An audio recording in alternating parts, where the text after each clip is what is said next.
DC fans constantly complain about wasted potential, but Marvel might actually be worse at properly using their characters. From the supposed Conqueror, who barely conquered anything, to a literal God Butcher, who hardly butchered gods, these characters deserve way better than what they got. Today, we're proving it by showing you the most shamefully underutilized figures in the entire MCU. Kang the Conqueror. Let's start with the most recent disappointment, Kang the Conqueror. After that mind-blowing He Who Remains variant in Loki Season 1, we were promised a multiversal threat so terrifying that even the Avengers would tremble. What did we get instead? A glorified tech support guy trapped in the quantum realm. Seriously, this is the same villain who in the comics conquered entire timelines, battled the Avengers across centuries, and literally had Conqueror in his name. But in Quantumania, he was reduced to a generic bad guy who couldn't even conquer his way out of a subatomic prison. His entire conquest consisted of building a chair and bossing around some weird-looking extras.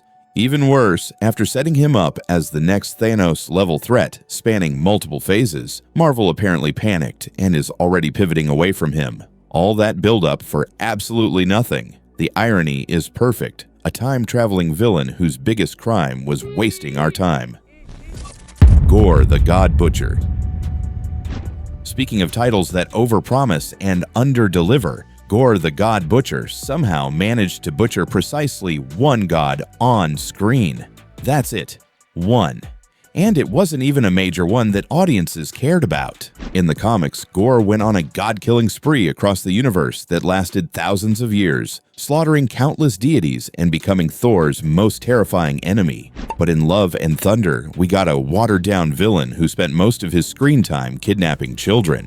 What makes this even more frustrating is that Christian Bale actually delivered an incredibly creepy performance. The potential was right there, but instead of showing us the God Butcher butchering gods, we got Zeus throwing a lightning bolt and falling over while Thor made jokes. The biggest crime? They turned what should have been a dark, horrifying villain into just another forgettable obstacle in one of Marvel's goofiest movies.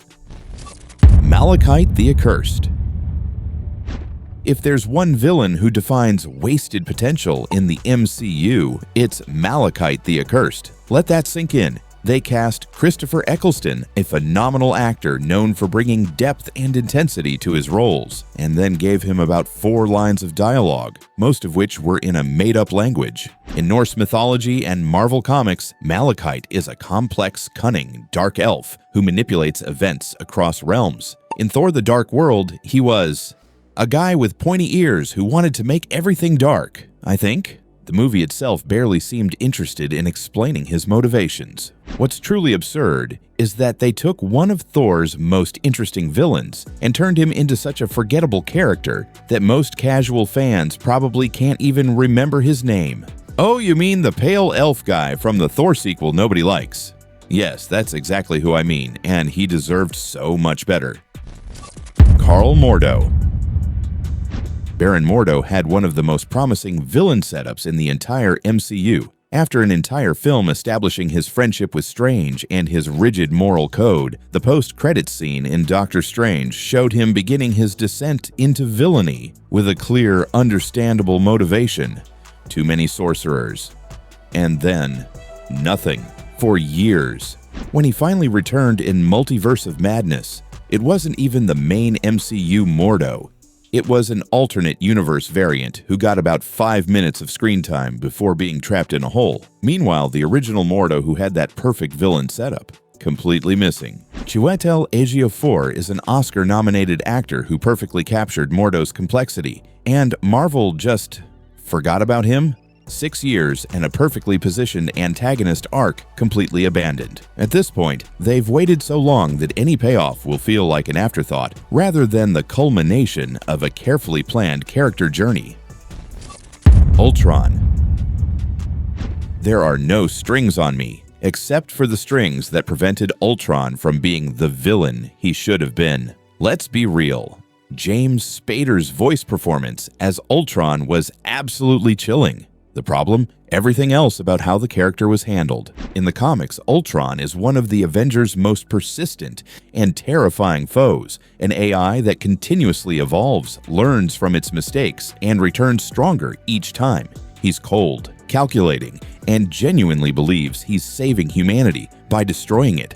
What did the MCU give us? A snarky robot who made quips, developed a weird crush on Black Widow, and was defeated after existing for, what, 3 days? The supposedly unstoppable AI threat to all of humanity was introduced and completely eliminated in a single movie. Even worse, his entire Age of Ultron lasted about 72 hours. That's not an age. That's barely a long weekend. What makes this especially frustrating is that we later saw in What If how truly terrifying Ultron could be when written properly. The Ultron who conquered the multiverse in that show felt more true to the comics than the main MCU version ever did. The Leader. Samuel Stearns, aka The Leader, might hold the record for the longest unresolved villain setup in superhero movie history. Remember that scene in The Incredible Hulk where Tim Blake Nelson's head starts to mutate after being exposed to Bruce Banner's blood? That was in 2008, 16 years ago.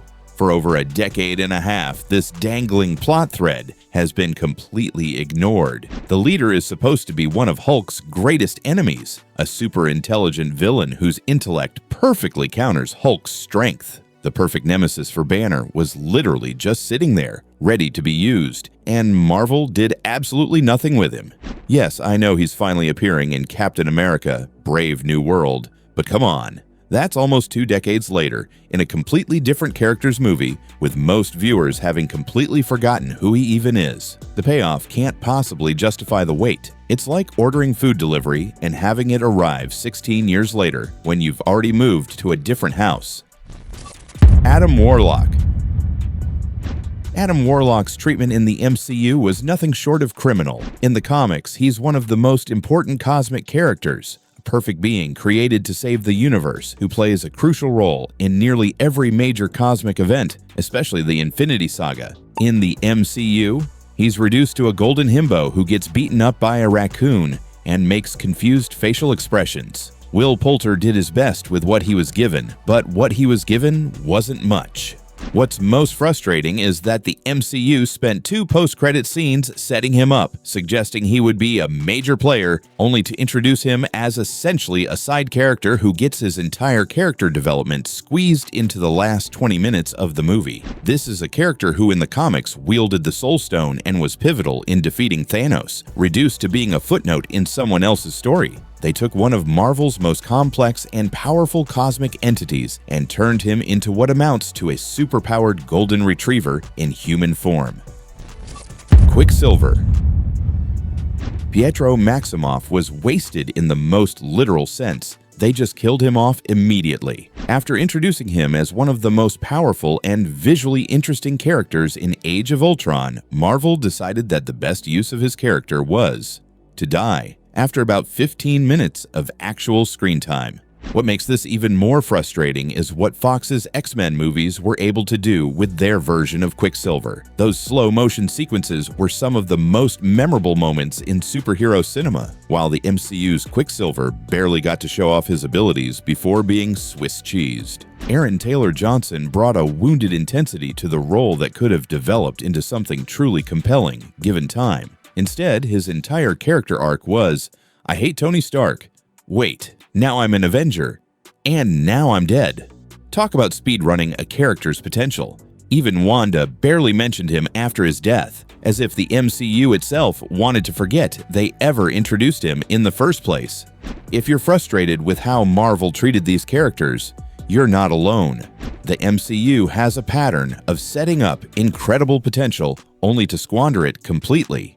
And the worst part? These are just the examples we had time to cover. For every well-developed character in the MCU, there seemed to be 3 more that were completely shortchanged. Marvel has given us some truly iconic characters like Iron Man, Captain America, and Thor. But for every character they get right, they seem to completely botch at least 3 others. The frustrating part isn't just that these characters were poorly executed, it's that you can see the potential in all of them. With better writing, more screen time, or even just a coherent plan for their character arcs, any one of these figures could have been among the MCU's greatest. Which MCU character do you think was wasted the most? Let us know in the comments below. And if you enjoyed this breakdown of Marvel's biggest missed opportunities, hit that like button and subscribe for more content. For another deep dive into the Marvel Universe, check out the video appearing on your screen right now. Trust me, it's worth your time.